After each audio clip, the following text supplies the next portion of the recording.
Don't flatter yourself, bro. So I knew Robert Pattinson got all kind of praise for his performance, so the movie starts and I see him, and I'm like, wow, was that praise ever deserved? This guy doesn't look like Robert Pattinson, he doesn't sound like Robert Pattinson, he deserves praise, the makeup, costumes, I don't understand how they got this guy to look so different, and then Robert Pattinson walks in, and I'm like, oh, I guess it's just a guy that's not Robert Pattinson. So Good Time was a great time. Main thing I liked about it was a great glimpse of what it's like to be a low-level criminal, particularly post-failed bank robbery. You see the different relationships Robert Pattinson's character has with people, his girlfriend who drives him crazy, because he's pretty smart, but he's such a horrible person. The only people he can really attract are pretty dumb, and you see this dynamic of him trying to explain stuff to her and just tearing his hair out, and you get the sense that a lot of his relationships are like that. And then you see the little short-term relationships he forms with strangers, using them, playing different roles, and then screwing them over and cutting them loose as soon as it's convenient.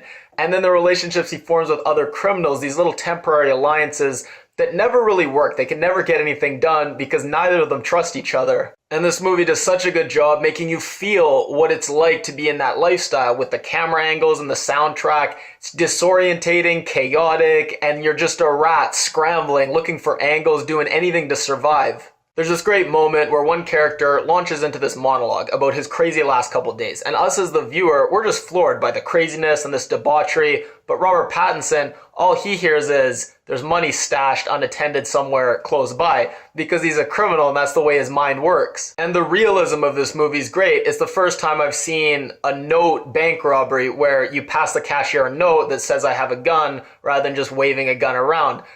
I'm surprised it's the first time I've seen this because these are really popular right now. I guess they don't want to give people any ideas. And even Crystal, this teenage girl Robert Pattinson meets, I thought she was a realistic depiction of a teenager who grew up in a bad neighborhood. She didn't get much praise for this performance. I think it was a shame because I thought it was a really underrated part of the movie. And then this guy named Ray totally stole the show for me. Come on, bro.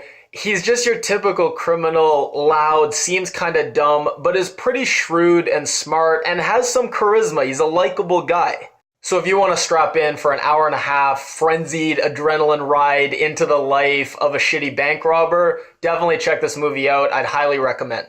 If you like my review, please give it a thumbs up. If you haven't already, click my face to subscribe. I do movie reviews at least every Monday, Wednesday, Friday, usually more, and if you leave a comment, I'll read it and reply.